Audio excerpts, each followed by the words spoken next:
ஓம் சைராம். நல்லது நினைப்போம், நல்லது நடக்கும். 108 நாள் சவண மஞ்சரி பாராயணம் செய்வதற்காக சரியாக காலையில் 4 மணிக்கு வந்துட்டோம். நம்ம பாபாவை பார்த்துட்டு பாபா கிட்ட ஆசீர்வாதம் வாங்கிக்கிட்டு நம்ம 108 நாள் சவண மஞ்சரி பாராயணம் ஆரம்பிக்க போகிறோம். எல்லோரும் கலந்துக்கோங்க.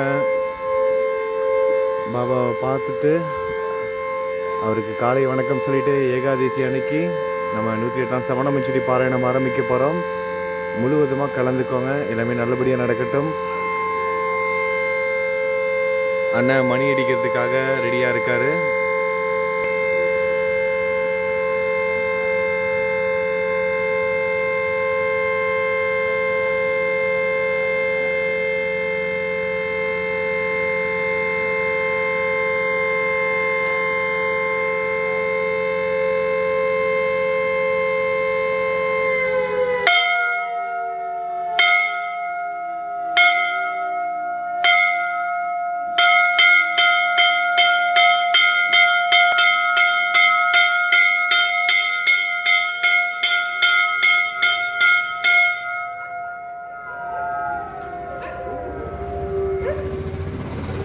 காலையில் 4 மணிக்கு நம்ம துவாரகாமைக்கு வந்துட்டோம்.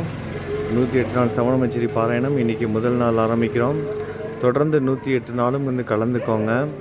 எல்லாமே நல்லபடியாக நடக்கட்டும். பாபாவோட அருளால் இந்த 108 நாள் சவண மஞ்சரி பாராயணத்தில் கலந்துக்கிற ஒவ்வொரு பக்தர்களோட பிரார்த்தனையும் நிச்சயமாக நிறைவேறும். நானும் பிரார்த்தனை பண்ணிட்டு தான் ஆரம்பிக்க போகிறேன். நீங்களும் பிரார்த்தனை செஞ்சுட்டு ஆரம்பிங்க. தொடர்ந்து ஒவ்வொரு நாள் பதிவுகளும் மறக்காமல் கேளுங்க. 108 நாளும் வந்து சவண மஞ்சரி பாராயணத்தில் இடைவிடாமல் கலந்துக்கோங்க. தினமும் காலையில் 6 மணிக்கு ஒவ்வொரு நாளும் இதே மாதிரி பதிவுகள் வந்துடும்.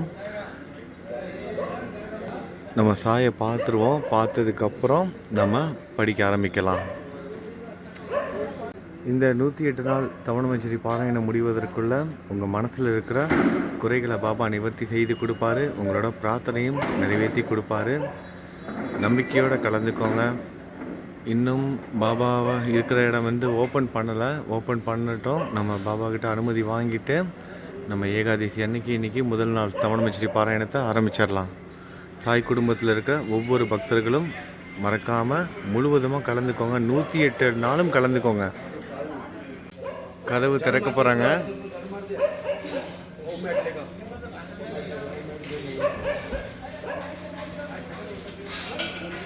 கதவு திறந்த உடனே நம்ம சாயை பார்த்துட்டு அவருக்கு நம்ம நமஸ்காரம் செலுத்திட்டு அவர்கிட்ட நம்ம அனுமதி வாங்கிட்டு பிரம்ம முகூர்த்த நேரத்தில் ஏகாதசி அன்னைக்கு நம்ம 108 நாள் சவண மஞ்சரி பாராயணத்தை ஆரம்பிச்சிடலாம்.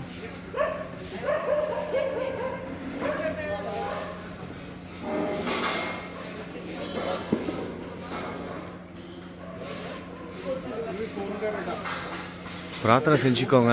இந்த 108 நாளுக்குள்ளே உங்கள் மனசில் இருக்கிற அந்த பிரார்த்தனையை பாபா நிறைவேற்றி கொடுப்பாரு. உங்கள் மனசில் என்ன இருக்குங்கிறது அவருக்கு நல்லா தெரியும். இதற்கு முன்பு நிறைவேற்றிய பிரார்த்தனைக்கு நன்றி சொல்லவும், இதற்கு அப்புறம் நிறைவேற போகிற பிரார்த்தனைக்கு நம்ம நன்றியும் சொல்லுவோம்.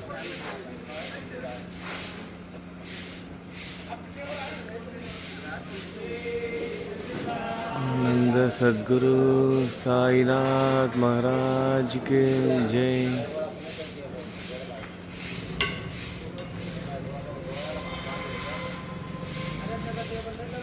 பிரார்த்தனை செஞ்சுக்கோங்க.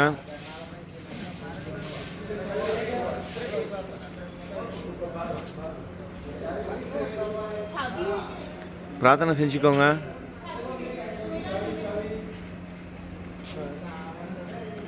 காலை வணக்கம் சாயி. உங்களோட சன்னிதானத்தில் சவண மஞ்சரி பாராயணம் செய்ய போகிறோம். 108 நாள் பாராயணம். நீங்கள் இதுக்கு முழு ஆதரவு கொடுக்கணும். உங்களோட ஆசீர்வாதம் எங்களுக்கு வேணும். உங்களோட அருள் இருந்தால் தான் எங்களால் இதை கம்ப்ளீட் பண்ண முடியும். நீங்கள் தான் எங்கள் கூடவே இருந்து இந்த விஷயத்தை எங்களை செய்ய வைக்கணும். எங்களோட இந்த 108 நாள் பாராயணத்தை நீங்கள் ஏற்றுக்கணும் சாயி.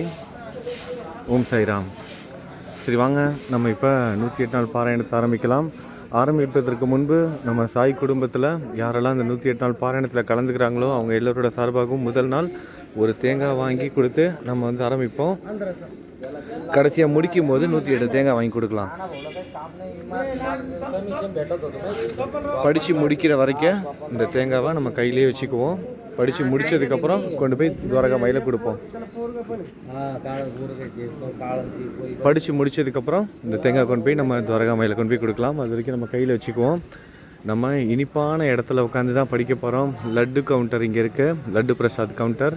இங்கே தான் உட்காந்து நம்ம படிக்க போகிறோம். இங்கேயே உட்காந்துருவோம்.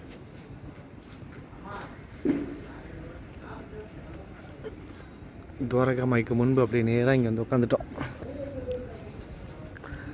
தேங்காவை இங்கே வச்சுருவோம் நம்ம முன்னாடி.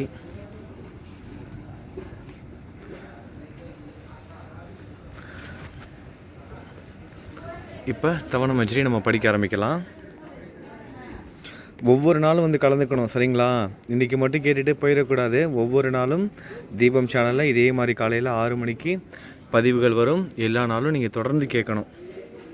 நீங்கள் நம்ம எல்லாரும் தொடர்ந்து கேட்க போகிறோம். ஆரம்பிக்கிறதுக்காக நம்ம சாய் குடும்பத்தோட சார்பாக ஒவ்வொருத்தரோட சார்பாகவும் தான் இந்த தேங்காய் வாங்கி கொடுக்க போகிறோம். எல்லோரோட பிரார்த்தனையும் இந்த தேங்காய் மூலமாக நம்ம சாய்கிட்ட போய் சேரப்போகுது. ஓம் சாய்ராம். சரி, வாங்க இப்போ நம்ம ஆரம்பிக்கலாம். ஸ்ரீ சாய்நாத ஸ்தவனமஞ்சரி. ஸ்ரீ கணேசாய நமக. எல்லாவற்றிற்கும் ஆதாரமானவனே, மயூரேச்சவரா, எல்லாவற்றிற்கும் சாட்சியாக விளங்குபவனே, கௌரியின் புதல்வனே, எண்ணங்களுக்கெல்லாம் அப்பாற்பட்டவனே, பெருத்த வயிறுடையவனே, ஸ்ரீ கணபதியே என்னை காத்தருள்வீர். நீ எல்லா பூதகணங்களுக்கும் முதல்வன், தலைவன். எனவே கணேசன் என அழைக்கப்படுகிறாய். நீ எல்லா சாஸ்திரங்களாலும் ஏற்றுக்கொள்ளப்பட்டவன், புனிதமான முகமுடைய பாலசந்திரனே. ஓ சாரதே, வாக்கின் தெய்வமே, நீ வார்த்தைகளுக்கெல்லாம் தலைவி, உலகின் உயிரோட்டத்தின் காரணகர்த்தாவே. நீ படைப்பாளிகளின் இறைவி. நீ எப்பொழுதும் இத்தேசத்தின் அணிகலன். எங்கும் நீக்கமர நிறைந்திருக்கும் எல்லையில்லாத சக்தியே, உலகின் தாயே, உன்னை வணங்குகிறேன். பூரண முழுமையான பரபிரம்மே, மகான்களுக்கு பிரியமானவனே, பண்டரிநாதன் உருவில் வெளிப்பட்ட அவதாரமே, நீ அன்பு கடவுள், எல்லையற்ற கருணையுள்ளம் கொண்டவனே, பாண்டுரங்கா நரகரி. பொம்மலாட்டக்காரன் தன் கையிலுள்ள கயிற்றால் பொம்மைகளை ஆட்டுவிப்பது போல் பிரபஞ்சம் எங்கும் நிறைந்து நின்று உலகை ஆட்டுவிக்கும் பொம்மலாட்டக்காரன், உன் மெய்ப்பொருளை உய்த்துணர அறிவியல் ஏடுகளும் புனித நூல்களும் இன்னமும் முயன்று கொண்டுதான் இருக்கின்றன.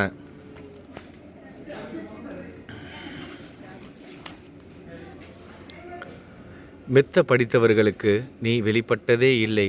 சக்கரபாணியே, அத்தகைய அறிவற்றவர்கள் வெறும் வார்த்தை ஜாலங்களிலேதான் சிக்குண்டவர்கள். மகான்கள் மட்டுமே உன்னை உணர்வார்கள். மற்றவர்கள் குழப்பமடைந்து உள்ளார்கள். உனக்கு பக்தியோடு கூடிய சாஷ்டாங்க நமஸ்காரத்தை செய்கிறேன். 5 முகங்கள் கொண்ட சங்கரனே, மனித மண்டை ஓடுகளால் ஆன மாலையை அணிந்தவனே, நீலகண்டனே, திகம்பரா, ஓங்கார வடிவானவனே, பசுபதியே. எல்லா நேரங்களிலும் எவருடைய உதடுகள் உன் பெயரை உச்சரிக்கிறதோ அவர்களது உலகியல் துன்பங்கள் உடனடியாக நீங்கிவிடும். ஜடாமுடியை தரித்த சிவனே, உன் நாமத்தின் சக்தி அத்தகையது. உன் பாதங்களை வணங்கி நான் சாயி புகழை கூறும் இந்த துதியை எழுதுகிறேன். இந்த அருட்பணி முழுமையடைய எனக்கு அருள்வாயாக நீலகண்டா, ஆழகால விஷமுண்ட சிவனே. இப்போது அத்ரி மகரிஷியின் புதல்வரான தத்தாத்திரேயரையும் குலதெய்வமான இந்திரனையும் துக்காராமையும் எல்லா ஞானிகளையும் பக்தர்களையும் பணிகிறேன். சாயிநாதா, உனக்கு வெற்றி கிட்டட்டும். பாவிகளை கடை தேற்றும் கருணை உள்ளவரே, உங்கள் பாதங்களில் என் தலையை வைத்து இருத்தி வேண்டுகிறேன். உன் பாதுகாப்பை எனக்கு அருள்வாய். நீ முழுமையான பரபிரம்மம், ஆனந்தத்தின் இருப்பிடம். நீயே விஷ்ணு, மனிதர்களுள் தலை சிறந்தவர். மன்மதனை எரித்த உமையொரு பாகனும் நீயே. நீ மனித வடிவில் தோன்றிய இறைவன், அறிவு என்னும் ஆகாயத்து சூரியன். நீ கருணை கடல். நீ பிறவி பிணிக்கு ஒரு அருமருந்து. நீ ஏழைகளுக்கும் கீழ்த்தட்டு மக்களுக்கும் விரும்பியதை கொடுக்கும் சிந்தாமணிக்கல். நீ உன் பக்தர்களை பரிசுத்தப்படுத்தும் தெய்வம். உலக வாழ்க்கை என்னும் சம்சார கடலில் மூழ்குபவர்களை மூழ்காமல் காப்பாற்றும் ஓடம். நீ அஞ்சுபவர்களின் புகலிடம். நீ இந்த பிரபஞ்சம் தோன்ற முதற் காரணமான பரிசுத்த பேரின்ப பேருணர்வு சைதன்யம். நீ கருணையே உருவானவன். உனது பலவிதமான வெளிப்பாடுகளில் இந்த உலகமும் ஒன்று. நீ பிறப்பற்றவன். சாவும் உன்னை தொட முடிவது இல்லை. என் நீண்ட ஆழமான சிந்தனைக்கு பின் வெளிப்பட்ட கருத்தே இது. பிறப்பு இறப்பு என்பவை அஞ்ஞானத்தால் தோன்றும் வெளிப்பாடே. ஓ மகாராஜா, நீங்கள் பிறப்பும் இறப்புமற்ற சுதந்திர பறவை. தண்ணீர் நீரூற்றாக தோன்றினால் அதன் ஆதாரம் அங்கு இருப்பதாக அர்த்தமா? ஏற்கனவே அங்கு அது நிரம்பி இருந்தது. பூமியின் உள்ளே இருந்து ஊற்றாக வெளியே வந்தது, அவ்வளவுதான்.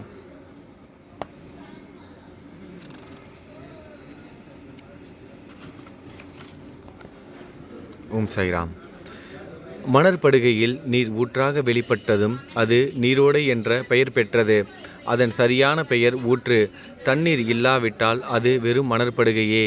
அந்த மணற்படுகையில் தண்ணீர் ஊற்றாக வந்தாலும் அல்லது வற்றி போனாலும் தண்ணீருக்கு அதனால் ஒன்றுமாவது இல்லை. ஏனென்றால் தண்ணீர் அந்த மணற்படுகைக்கு எவ்விதமான முக்கியத்துவமும் கொடுப்பதே இல்லை. ஆனால் அறியாமையால் மணற்படுகையோ நீர் நிரம்பி இருந்தால் அது பெருமைப்பட்டு கொள்கிறது. ஆகையால் நீர் வற்றியவுடனே அது மிகவும் மனவருத்தம் அடைகிறது. இந்த மனித உடலும் ஒரு விதத்தில் அந்த மணற்படுகை போன்றதே.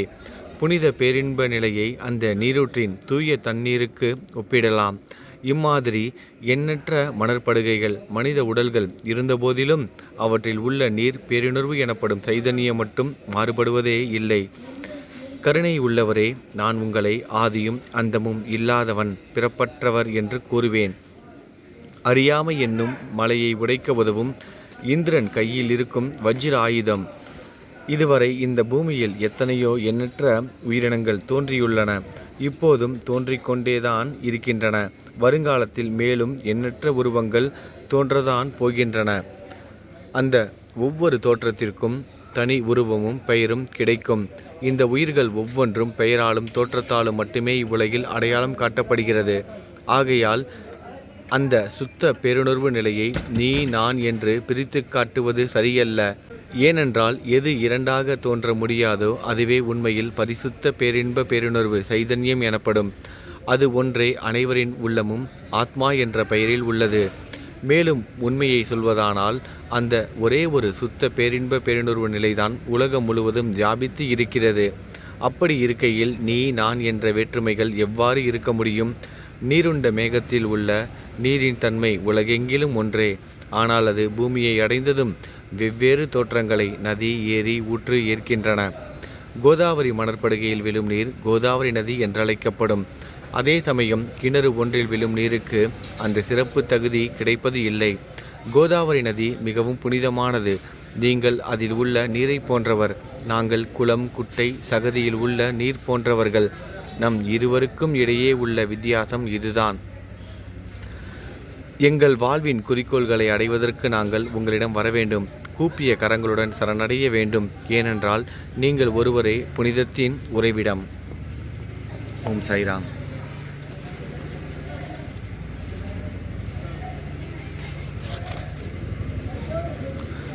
புனிதமடைந்த கோதாவரி நதி மணற்பரப்பில் மழைநீர் பாயத் தொடங்கும் பொழுது அந்த நீர் புனித தன்மையை அடையும். அதை வெறும் தண்ணீராக மட்டும் கருதினால் அந்த தண்ணீர் தான் எல்லா இடங்களிலும் இருக்கிறதே. கோதாவரி நதி தீரம் முழுவதும் புனிதமாக கருதப்பட்டது.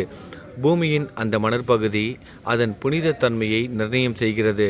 தான் பழகும் மக்களின் தன்மைக்கேற்ப மக்கள் குணம் மாறுபடுகிறது. புனித ஆத்மாக்களின் சேர்க்கையால் அவர்களுடன் சேருபவர்களின் ஆத்மா ஒளிவிடத் தொடங்குகிறது. இல்லாவிட்டால் அது மாசுபட்டே இருக்கும். நீருண்ட மேகத்தினின்றும் கீழே விழுந்த நீரின் புனிதத்தன்மையை எந்த பூமியின் பகுதி மாற்றவில்லையோ அந்த பகுதியை சாத்திரம் அறிந்தவர்கள் கோதாவரி என்று கூறுகிறார்கள். மற்ற பகுதிகளில் விழுந்த நீர் அந்த பகுதியில் உள்ள மண்ணின் குணத்தை ஏற்றுக்கொண்டது, புனித தன்மையை இழந்தது. மேகத்தில் இருந்த பொழுது பரிசுத்தமாக இருந்த நீர் அசுத்தமாகவும் கசப்பாகவும் உப்பாகவும் மாறிவிட்டது. 6 வித உட்பகைகளை காமம், கோபம், பேராசை, வெறுப்பு, அகங்காரம், பொறாமை அகற்றி புனித உடலெடுத்து வந்த குருதேவா தங்களை புனித மகான் என்று அழைப்பதே சால பொருந்தும். ஆகவே நீங்களே புனித கோதாவரி. நீங்கள் புடம் போடப்பட்டதாலேயே நான் உங்களை புனித கோதாவரியாக உருவகம் செய்கிறேன். இயங்கும் அத்தனை படைப்புகளிலும் முதன்மை பெறுகிறீர்கள். பிரம்மா உயிர்களை படைக்க ஆரம்பத்திலிருந்தே உலகம் தோன்றியது முதல் கோதாவரி நதி நீர் நிறைந்து பாயும் அந்த நதியில் இன்று வரை தண்ணீர் வற்றியதே இல்லை. ராவணனின் எதிரியான ராமர் கோதாவரி நதியின் கரைக்கு வந்தபோது ஓடிக்கொண்டிருந்த தண்ணீர் இன்று வரை அதே இடத்தில் எப்படி இருக்க முடியும் என்று சற்றே யோசித்து பாருங்கள். கோதாவரி நதியின் மணற்படுகை மட்டுமே, அதேதான். தண்ணீர் கடலை சென்றடைந்து விட்டது. ஆனால் அந்த கோதாவரி நீர்ப்படுகையுடன் புனிதத்தன்மை மட்டும் என்றுமே மாறாமல் இன்று வரை அப்படியே உள்ளது. ஒவ்வொரு வருடமும் பழைய நீர் வெளியேறி புதிய நீர் அதற்குள் பாய்கிறது. உங்களுக்கு தெரிந்த வாழ்க்கை நீதிதான் அது. ஒரு நூற்றாண்டை ஒரு ஆண்டாக கணக்கிட்டால் அந்த நூற்றாண்டில் தோன்றிய முனிவர்கள் பாயும் நீரை போன்றவர்கள். அவர்களில் மிகப்பெரிய மகான்கள் அந்த நீரில் தோன்றும் அலைகள் போன்றவர்கள். இந்த புனித கோதாவரி நதியில் முந்தைய நூற்றாண்டுகளில் சனாதர், சனதர், சனந்தனர் போன்ற மகான்கள் வெள்ளமாக தோன்றினார்கள். பிறகு நாரதர், தும்புரு, துருவன், பிரகலாதன், மகாபலி சக்கரவர்த்தி, சபரி, அங்கதன், வாயுகுமாரனான அனுமான், விதுரர், கோபர்களும் கோபியர்களும் வெள்ளமாக தோன்றினர். இவ்வாறு இன்று வரை கடந்த நூற்றாண்டுகள் ஒவ்வொன்றிலும் ஒன்றன் பின் ஒன்றாக மகான்களாகிய வெள்ளம் தோன்றியது. அவற்றையெல்லாம் என்னால் ஞாபகப்படுத்தி கூற முடியவில்லை.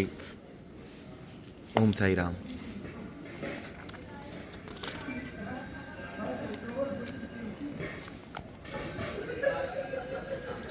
சாயிநாதா, இந்த நூற்றாண்டில் 19ஆம் நூற்றாண்டு புனித கோதாவரி நதியில் சந்தேகத்திற்கு இடமில்லாமல் நீங்கள் வெள்ளமாக பாய்ந்தீர்கள். எனவே உமது தெய்வீகமான பாதங்களை வணங்குகிறேன். மகாராஜா, நான் செய்யும் தவறுகளை உங்கள் நினைவில் வைத்து கொள்ள வேண்டாம் என மன்றாடி கேட்டுக்கொள்கிறேன். நான் ஒரு எளியவன், அறியாதவன். தீய குணங்கள் கொண்ட என்னை புறம் தள்ளி விடாதீர்கள், கைவிட்டு விடாதீர்கள். மட்டமான உலோகத்தையும் தங்கமாக மாற்றும் சக்தி கொண்ட ரசவாத கல் இரும்பினுடைய இயற்கையான தன்மைகளை பொருட்படுத்துவது இல்லை. கோதாவரி நதி தன்னுள் கலக்கும் சிறு ஓடைகளை திருப்பி அனுப்புவது இல்லை. அநேக தீய குணங்களை என்னுள் கொண்டவன் நான். உங்களது கருணை மிகுந்த பார்வையால் அவற்றை சடுதியில் அழித்து விடுங்கள். இது மட்டும்தான் உங்கள் அடிமையான தாஷ்கனுவின் வேண்டுகோள்.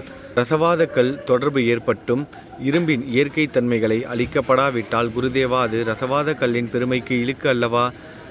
என்னை பாவியாகவே இருக்கும்படி விட்டு விடாதீர்கள். தங்களை குறைவாக மதிப்பிட்டு கொள்ளாதீர்கள். நீங்கள் ரசவாதக்கல், நான் இரும்பு. எனக்கு ஏற்படும் இழிவுகள் தங்களுக்கு ஏற்படும் இழிவுகள் அல்லவா? ஒரு குழந்தை தவறு செய்து கொண்டேதான் இருக்கிறது. ஆனால் அதற்காக தாயார் கோபமடைவது இல்லை. இதை தாங்கள் நினைவில் வைத்து கொண்டு எனக்கு உங்கள் அருளாசிகளை தாருங்கள்.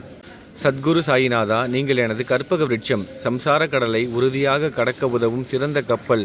சந்தேகத்திற்கு இடமின்றி நீங்கள் ஒருவர் மட்டுமே என்னை கடை தேற்ற முடியும். நீங்கள் எனக்கு காமதேனுவாகிய பசு. நீங்கள் சிந்தாமணிக்கல், ஞானவானில் சூரியன் தாங்கள். நீங்கள் நற்பண்புகளின் சுரங்கம். சொர்க்கத்திற்கு ஏறி செல்ல உதவும் ஏனி நீங்கள். புனித செயல்களின் நிறைகள் நிறைய கொண்டவரே, பரிசுத்தமானவரே, சாந்தி மற்றும் பேரின்பத்தின் மொத்த உருவமே, இரண்டாக இல்லாதவரே, வேறுபாடு இல்லாதவரே, அறிவு கடவுளே, குறைகளற்ற முழுமையான அறிவாக உருவெடுத்தவரே, மனிதர்களில் உன்னதமானவரே, சாந்தி மற்றும் மன்னிப்பதின் உறைவிடமே, பக்தர்களின் அடைக்கலமே, என்னை ஆசீர்வதியுங்கள், என்னை ஆசீர்வதியுங்கள். சத்குரு மச்சீந்திரநாதர் கலியுகம் ஆரம்பித்தவுடன் விஷ்ணுவால் உலகம் உய்ய அனுப்பப்பட்ட 9 நாதர்களில் ஒருவர் நீயே. சிவன் நெற்றிக்கண்ணை திறந்தவுடன் அந்த அக்னியில் தோன்றிய மகாத்மா ஜாலந்தரும் நீயே. நீங்கள் மகாராஷ்டிராவில் தோன்றி பக்தி மார்க்கத்தை பரப்பிய ஞானிகள் நிவர்த்திநாதர், ஞானேஸ்வரர், கபீர்தாசர், ஷேக் முகமது, ஏகநாதர். நீங்கள் போதவா தத்தகுருவின் குரு நீங்களே. பண்டரிநாதன் அடியவர் சாவதா மாலி. நீங்கள் உண்மையில் ஆஞ்சநேயரின் மறு அவதாரம் ராமதாசர். நீங்கள் மகாராஷ்டிரா ஞானி பாண்டுரங்கன் மீது அபகங்கள் என்னும் கீர்த்தனை நிறைய ஏற்றிய துகாராம். சாயிநாதா, நீங்கள் முஸ்லீம் ஞானி ராம பக்தர் ஷகாராம். நீங்கள் தத்தாத்திரேயரின் மறு அவதாரம் மாணிக் பிரபு. உங்களது இன்றைய அவதார தோற்றம் மற்றும் உங்களுடைய எண்ணற்ற தன்மையை புரிந்து கொள்ள உண்மையில் கடினமாக இருக்கிறது. தங்களது ஜாதி குலம் பற்றிய எதையும் நீங்கள் எவருக்கும் வெளிப்படுத்தியது இல்லை. ஓம் சாய்ராம்.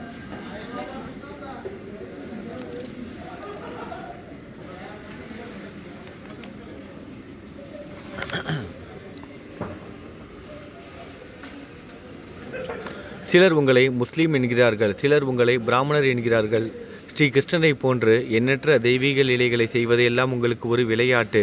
ஸ்ரீ கிருஷ்ண பரமாத்மாவை பார்த்து உய்த்துணர்ந்து பல்வேறு மக்கள் பலவிதமான பெயர்களிட்டு அவரை அழைத்தனர். சிலர் அவரை யதுகுலத்தின் அணிகலன் என்றார்கள், சிலர் அவரை மாடுகள் மேய்க்கும் இடையன் என்றனர். யசோதை அவரை பச்சிலம் குழந்தை என்றாள். கிருஷ்ணனின் மாமனாகிய கம்சன் அவரை மகா காலன் உயிரை குடிக்கும் யமன் என்றான். அர்ஜுனன் அவரை எங்கும் நீக்கமர நிறைந்துள்ளவர் என்றான். அவ்வாறே குருநாதா, ஒவ்வொரு மனிதனின் மனநிலைக்கு ஏற்ப அவரவர் எண்ணங்களுக்கு ஏற்ப உங்களுக்கு பெயர்களை சூட்டினார்கள். மசூதி நீங்கள் வாழும் இருப்பிடம். உங்கள் காதுகள் குத்தப்படவில்லை. இந்து மத வழக்கப்படி காதுகள் குத்தப்பட வேண்டும். பாத்தியா ஓதுவதை பார்த்து நீங்கள் ஒரு முஸ்லீம் என்று கூறுவது பொருத்தமானதே. கருணாமூர்த்தியே, அதேபோல் நீங்கள் அக்னியை வழிபடுவதை பார்த்து நீங்கள் ஒரு இந்து என்று முடிவு செய்யப்பட்டது. இந்த வெளிப்புற வித்தியாசங்களை வீண் விவாதம் செய்யும் எண்ணம் கொண்டவர்களை விரும்புவார்கள். உண்மையான ஞானத்தில் ஆர்வம் கொண்டவர்கள் இந்த வெளிப்புற வேறுபாடுகளுக்கு முக்கியத்துவம் தரமாட்டார்கள். நீங்கள் பிரம்மத்தின் நிலையில் இருக்கிறீர்கள். ஜாதி, குலம் போன்றவை உங்களுக்கு முக்கியமில்லை. நீங்கள் எல்லோருக்கும் மேலான உயர்ந்த குருவாகவும் இந்த பிரபஞ்சத்தை படைத்தவராகவும் இருக்கிறீர்கள்.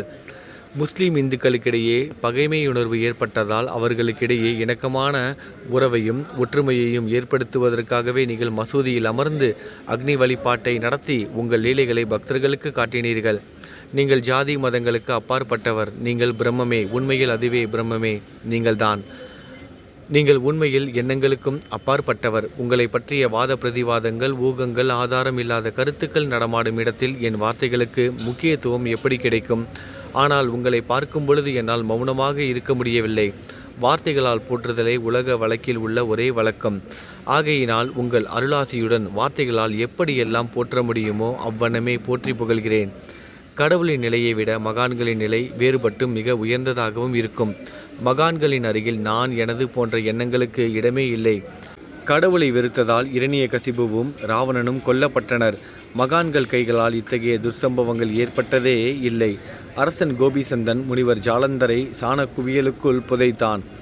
ஆனால் அந்த நிலையிலும் அரசரின் அந்த செயலுக்காக அந்த முனிவர் வருத்தப்படவே இல்லை. அரசனின் அந்த செயலுக்கு நேர்மாறாக அந்த அரசனை சம்சார சுழலிலிருந்து விடுவித்து அவனை முக்தியடைய செய்தார். மகான்களின் சக்தி இப்படிப்பட்டதே. அவற்றை விவரித்து கூற முடியாது. ஓம் சாய்ராம்.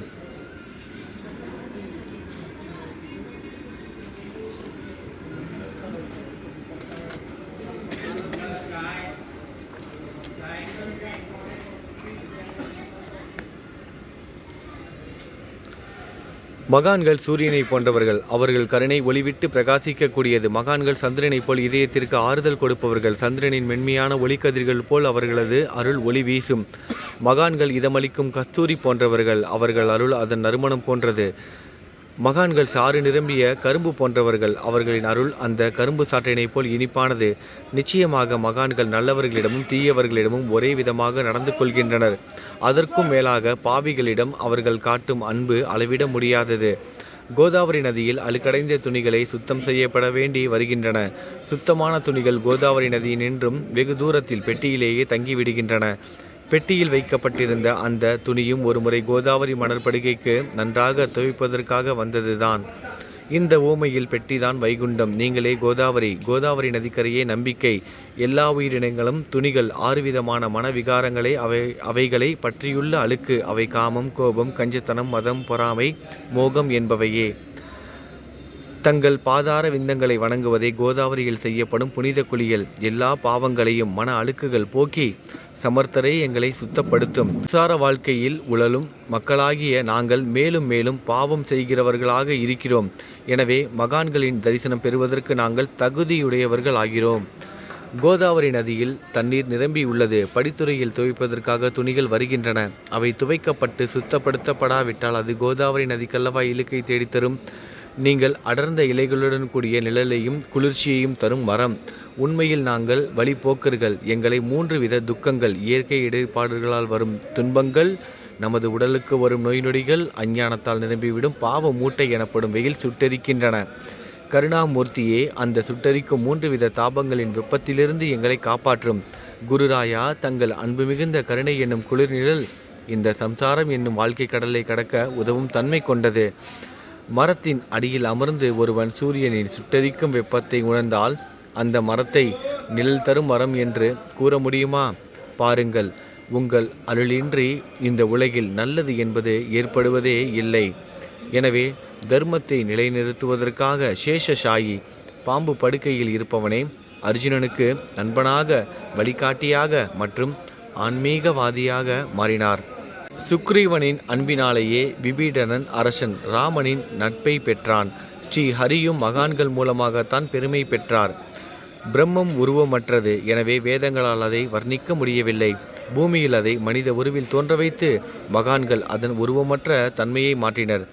தாமாஜி என்ற பக்தருக்காக பாண்டுரங்கனை ஒரு தாழ்த்தப்பட்ட குலத்தில் பிறக்க வைத்தார்.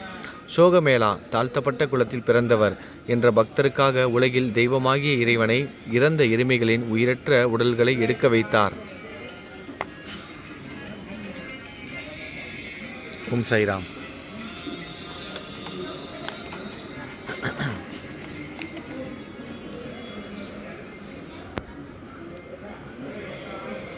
மகான்களின் பெருமையை உணர்ந்த இறைவன் தண்ணீர் சுமந்து உழைத்தார். உண்மையில் மகான்கள் எல்லாவற்றையும் தாங்கும் சக்தியும் சச்சிதானந்த பிரபுவுமாகிய இறைவனின் எஜமானர்களே. இதற்கு மேலும் சொல்வதற்கு ஏதுமில்லை. நீங்களே என் தாயும் தந்தையும். ஷீரடி கிராமத்தில் வசிக்கும் சத்குரு சாயிநாதா பாபா, உங்கள் லீலைகளை எவர் ஒருவராலும் உண்மையிலேயே முழுமையாக புரிந்து கொள்ள முடியாது என்கிற போது சாதாரண மனிதனாகிய நான் எவ்வாறு அவற்றை விளக்க முடியும் கூறுங்கள். எல்லா உயிர்களையும் காப்பாற்ற நீங்கள் ஷீரடிக்கு வந்திருக்கிறீர்கள். மண் அகல் விளக்குகளில் வெறும் தண்ணீரை ஊற்றி அவற்றை எரிய வைத்தீர்கள். மிக குறுகிய மரப்பலகையை தொங்கும் ஊஞ்சல் படுக்கையாக்கி உங்கள் யோக சக்தியை உங்கள் பக்தர்களுக்கு காட்டினீர்கள். அநேக பெண்களின் மலட்டுத்தன்மையை முழுவதுமாக நீக்கினீர்கள். உதியின் மூலம் அநேக பேரின் வியாதிகளை குணமடைய செய்தீர்கள்.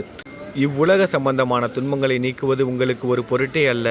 யானை ஒன்று எறும்பை சுமையாக கருதுமா? குருராயா, இப்பொழுது இந்த எளியவன் பால் கருணை காட்டுங்கள்.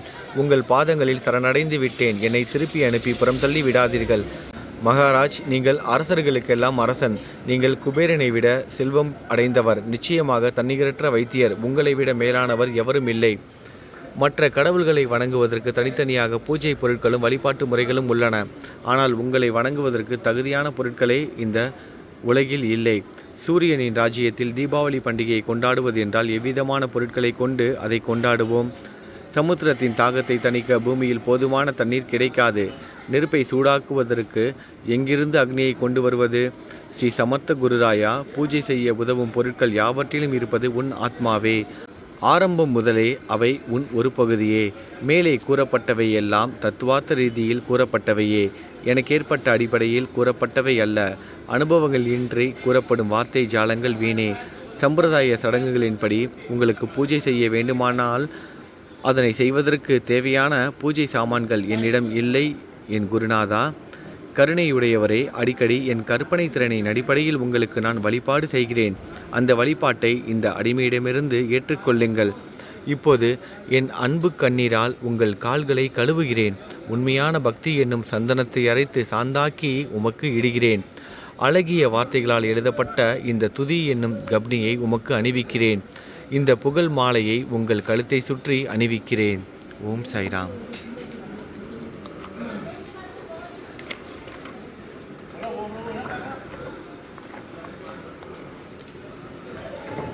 என் கெட்ட குணங்களை தூபமாக்கி உமக்கு முன் எரிய விடுகிறேன். தீய குணங்களின் கூட்டுப்பொருளே ஆனாலும் அது எரியும் போது அதிலிருந்து தீய வாசனை எழுவது இல்லை.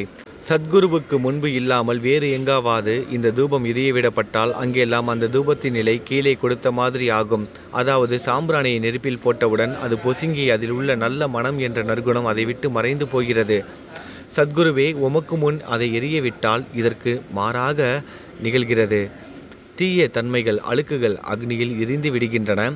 உலகம் பார்த்து சந்தோஷப்படும் வகையில் அதன் நற்குணம் அதிலேயே தங்கிவிடும். மனதில் உள்ள தீய குணங்கள் யாவும் எரிந்த பிறகு மனம் மாசற்றதாகிறது. கங்கையில் உள்ள மாசுக்கள் நீங்கியவுடன் கங்கை புனிதமடைகிறது. மாயை, மோகம் என்ற தீபத்தை உமக்கு ஏற்றி காட்டுகிறேன். அதன் மூலம் என் மனம் வைராக்கியத்தை அடைய அருள் செய்வீராக. குருராயா, பரிசுத்தமான நம்பிக்கை என்ற சிம்மாசனத்தை நீங்கள் என்னுள் அமர்வதற்கு ஆசனமாக உமக்கு தருகிறேன். அதை பெற்றுக்கொண்டு எனது பக்தி என்ற நைவேத்தியத்தை ஏற்றுக்கொள்ளுங்கள். பக்தி என்ற நைவேத்தியத்தை ஏற்றுக்கொண்டு அதன் சாரத்தை எனக்கு கொடுப்பீராக. ஏனெனில் நான் உமது பால்குடி மாறாத பச்சிளம் குழந்தை. உங்கள் அருட்பாலில் எனக்கு உரிமை உண்டு. எனது மனதையே உமக்கு தட்சணையாக கொடுக்கிறேன். ஆகையால் நான் செய்யும் காரியங்கள் யாவற்றிலும் நான் செய்பவன் என்று நான் உரிமை கொண்டாட முடியாது. ஏனென்றால் நினைக்கும் மனதை தான் உமக்கு அர்ப்பணித்து விட்டேனே. இப்பொழுது பணிவுடன் கூடிய பிரார்த்தனையோடு உங்களை சாஷ்டாங்க நமஸ்காரம் செய்கிறேன். தெய்வீக சாயிநாதா, தயவு செய்து அதை ஏற்றுக்கொள்ளுங்கள். 8 பிரார்த்தனைகள்.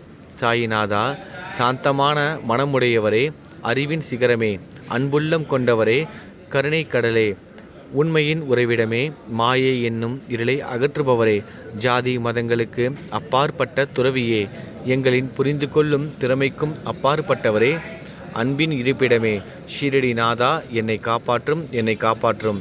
ஞான சூரியனே, ஞானத்தை அளிப்பவரே, எல்லாவித நல்ல செயல்களையும் செய்பவரே, பக்தர்களின் மனங்களில் ஒளிரும் பரமஹம்சரே, தங்களை சரணடைந்தவர்களை காப்பவரே, படைக்கும் தொழில் புரியும் பிரம்மாவே நீங்கள், காக்கும் கடவுள் விஷ்ணுவே நீங்கள், 3 உலகங்களையும் பூ உலகம், சொர்க்கம், நரகம், கடைசியில் லயமடைய செய்யும் ருத்திரன் சிவனும் நீங்களே. நீங்கள் இல்லாத இடமே இந்த பூமியில் ஏது? எல்லாம் அறிந்த இறைவன் நீங்கள். எங்கள் அனைவரின் இதயங்களிலும் வசிப்பவரும் நீங்களே. எனது எல்லா குற்றங்களையும் மன்னிக்க வேண்டும் என வேண்டி கேட்டுக்கொள்கிறேன். அலை அலைகளாக வரும் சந்தேகங்களையும் மன மயக்கங்களையும் போக்குவீராகுக. நீங்கள் பசு, நான் புதிதாக பிறந்த இளம் கன்று. நீங்கள் சந்திரன், நான் சந்திர காந்தக்கல். தங்கள் பாதங்கள் கங்கை நதி, புண்ணியத்தை தருவதால் பணிவுடன் இந்த அடிமை உங்களுக்கு தலை வணங்குகிறேன்.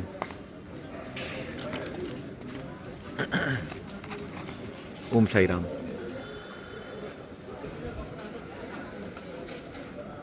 உங்கள் கைகளை என் தலைமீது வைத்து ஆசி கூறுங்கள். கவலைகளும் துன்பங்களும் பறந்தோடட்டும்.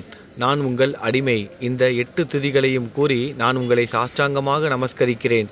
எனது பாவங்கள், துயரங்கள், ஏழ்மை யாவும் உடனடியாக விலகட்டும். நீங்கள் பசு, நான் கன்று குட்டி. நீங்கள் தாய், நான் உங்கள் குழந்தை. என் மீது கடுமை காட்டாதீர்கள். நீங்கள் மேற்கு தொடர்ச்சி மலைப்பகுதி, மலையகிரியிலுள்ள சந்தனம். நான் முள் அடர்ந்த புதர். நீங்கள் புனிதமான கோதாவரி நீர். நானோ பெரும் பாவி. குருநாதா, உங்கள் தரிசனம் கிடைத்த பிறகும் என்னிடமுள்ள கெட்ட குணங்கள் என்ற அழுக்கு என் மனதிலேயே தங்கி இருக்குமானால் உங்களை சந்தனம் என்று யார் கூறுவார்கள்? கஸ்தூரியின் அருகாமையில் உள்ள மண்ணும் உயர்வாக போற்றப்படுகிறது. மலரின் தொடர்பினால் தானே அதன் நாரும் தலையில் உயர்ந்த இடத்தை பிடிக்கிறது. மலரால் மனம் பெற்ற நாற்போல் மகான்களும் அப்படிப்பட்டவர்களே. அவர்களுடன் தொடர்புடைய எந்த பொருளும் மிகவும் உயர்வாக கருதப்படுகிறது. சிவபெருமான் விபூதி, லங்கோடு, நந்தி ஆகியவற்றை ஏற்றுக்கொண்டதால் 8 திக்குகளிலும் அந்த பொருட்கள் புகழ் பெறுகின்றன. இடையர்களை மகிழ்விப்பதற்காக யமுனை நதிக்கரையில் உள்ள பிருந்தாவனத்தில் உலகிற்கெல்லாம் இறைவன் தகிகாலா, உரியடி விளையாட்டு என்ற விளையாட்டை விளையாடினான். அதுவும் அறிவுடையோர் மத்தியில் ஏற்றுக்கொள்ளப்பட்டது. ஆகவே பாவியான போதிலும் உங்கள் சேவையில் ஈடுபட்டு உள்ளேன். குருநாதரே, என் நிலைமையை மனதில் எண்ணி பாரும். குருநாதா, இந்த லௌகீக உலகிலோ அல்லது ஆன்மீக வழியிலோ எந்த விஷயங்கள் எல்லாம் எனக்கு சந்தோஷத்தை கொடுக்கும் என என் மனம் சந்தேகமில்லாமல் நம்புகிறதோ அவற்றையெல்லாம் நீங்கள் எனக்கு அளித்தருள வேண்டும். உமது கருணையினால் இந்த மாதிரி செய்துவிடும். எனது மனதை அடக்கிவிடுங்கள். சமுத்திரங்கள் எல்லாம் தித்திப்பாக மாறினால் பிறகு அவை உப்பு கரிக்குமே என்ற பயம் தோன்றாதே.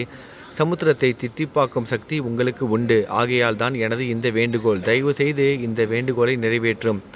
என்னிடம் என்னென்ன குறைகள் உண்டோ அவை அனைத்தும் உங்களுடையதே. ஆத்ம ஞானம் பெற்றவர்களில் முதலிடத்தில் உள்ள உங்களிடம் குறை என்பதை பொருந்தாதே. இப்பொழுது இதற்கு மேலும் நான் ஏன் அதிகம் பேச வேண்டும்? நீங்கள் தான் எனது ஒரே அடைக்கலம். தாயின் இடுப்பில் உள்ள குழந்தை இயல்பாகவே பயமற்று இருக்கும். மகாராஜ், இந்த துதியை எவரவர்கள் அன்புடன் படிக்கிறார்களோ அவர்கள் ஒவ்வொருவரின் ஆசைகளை தயவு செய்து நிறைவேற்றும். ஓம் சாய்ராம்.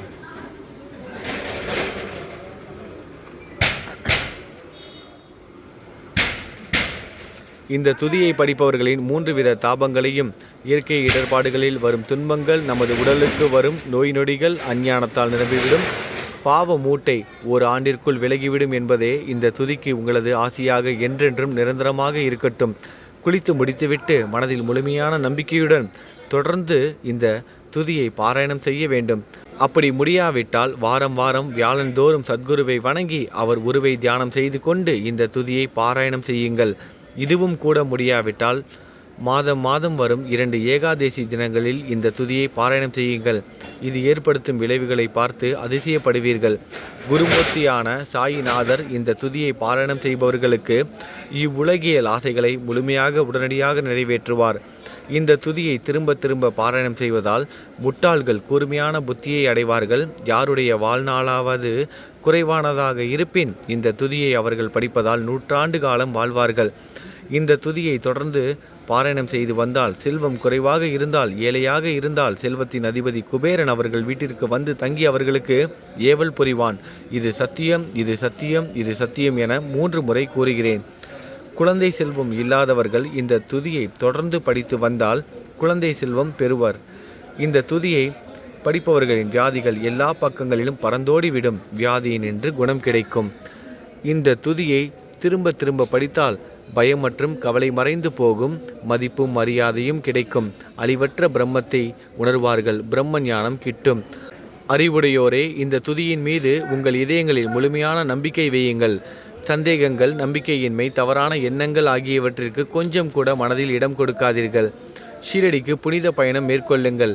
பாபாவின் தாமரை பாதங்களை மனதில் நிறுத்துங்கள். அவர் அனாதைகளின் உறவினர். பக்தர்களின் விருப்பங்களை நிறைவேற்றும் கற்பகத்தரு. பாபாவால் உணர்வூட்டப்பட்டு இந்த துதியை நான் ஏற்றினேன். இல்லாவிட்டால் எந்தவிதமான முக்கியத்துவமும் இல்லாத என்னால் இந்த துதியை எவ்வாறு எழுத முடியும்? சக ஆண்டு 1840, ஆங்கிலம் ஆண்டு 1918 புரட்டாசி மாதம் வளர்பிறையில் விநாயகர் சதுர்த்தி அன்று திங்கட்கிழமை 2வது யாமத்தில் சூரிய உதயத்திற்கு முன் இந்த பாமாலை நிறைவு செய்யப்பட்டது. புனித வாய்ந்த நர்மதா நதிக்கரையில் இந்தூருக்கு அருகிலுள்ள ஊரான மகேஸ்வர சேஸ்திரத்தில் ஸ்ரீ அகல்யா தேவியின் சந்நிதியில் ஸ்ரீ சாய்நாதரை போற்றி பாடும் இந்த ஸ்தவன மஞ்சரி நிறைவடைந்தது. மகேஸ்வரம் என்ற புனித தலத்தில் இந்த துதி நிறைவடைந்தது. ஸ்ரீ சாய்நாதர் என் மனதிற்குள் புகுந்து இந்த துதியின் ஒவ்வொரு வார்த்தையையும் என்னை கூற வைத்தார். எனது சீடன் தாமோதரன் நான் இதை கூற கூற எழுதினான். தாஷ்கனுவாகிய நான் எல்லா ஞானிகள் மற்றும் துறவிகளின் வேலையால்.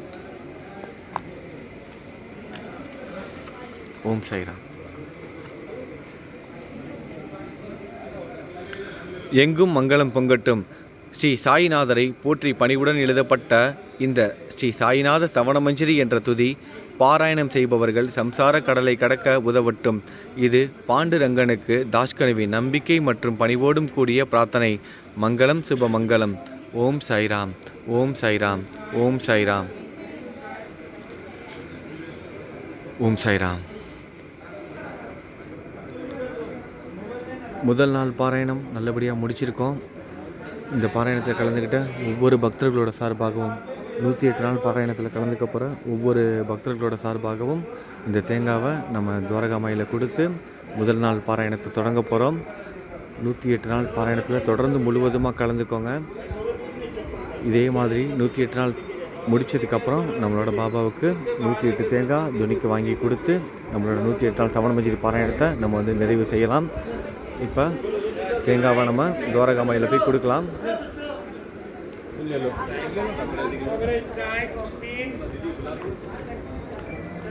ஓம் சாய்ராம். இந்த அண்ணாண்ட கொடுத்து அனுப்பிடலாம் தேங்காவை. நம்ம உள்ளுக்குள்ளே போ அண்ணா அண்ணா. ஓம் சாய்ராம். நம்ம தேங்காய் உள்ளுக்குள்ளே போயிடுச்சு. பாபாவை பார்த்துருவோம். எல்லாருக்கும்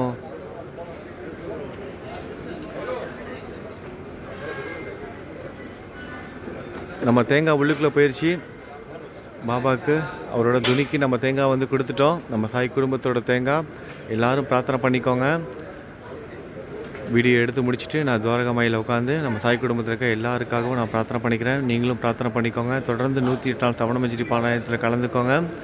இந்த 108 நாளுக்குள்ளே உங்களோட மனசில் இருக்கிற அந்த பிரார்த்தனையை பாபா நிறைவேற்றி வைப்பார். நம்பிக்கையோடு கலந்துக்கோங்க. நானும் நம்பிக்கையோடு கலந்துக்கிறேன். நீங்களும் கலந்துக்கோங்க. எல்லாமே நல்லபடியாக நடக்கட்டும். நல்லது நினைப்போம், நல்லது நடக்கும். ஓம் சாய்ராம். மீண்டும் நாளைக்கு இதே மாதிரி காலையில் 6 மணிக்கு பதிவு வந்துடும். ஒவ்வொரு நாளும் ஸ்ரீ சாய்நாத தவணமஞ்சரி தீபம் சேனலில் காலையில் 6 மணிக்கு வரும். எல்லோரும் வந்து கேட்டுருங்க.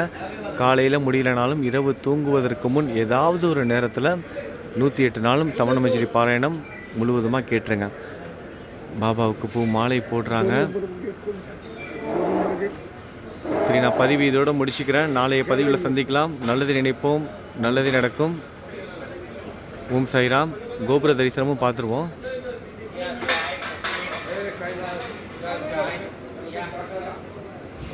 கோபுர தரிசனம் பார்த்தா தான் நிறைவு பெறும் பிரம்ம முகூர்த்த நேரத்தில். சரி, கோபுர தரிசனம் பார்த்தாச்சு. இதே மாதிரி துவாரகாமாய்க்கு மீண்டும் நம்ம வந்து நம்மளோட பிரார்த்தனைலாம் நிறைவேறி நம்ம பாபாவுக்கு நன்றி சொல்லுவோம். நிச்சயமாக நடக்கும். நம்பிக்கையோடு இருங்க. பாபாவுக்கு பூ மாலையெல்லாம் போட்டுக்கிட்டு இருக்காங்க. பதிவு இதோடு முடிச்சுக்குவோம். நாளைக்கு திரும்பவும் 108 நாள் பாராயணத்தில் வந்து கலந்துக்கோங்க. எல்லாம் நல்லபடியாக நடக்கட்டும். நல்லது நினைப்போம், நல்லது நடக்கும். ஓம் சாய்ராம்.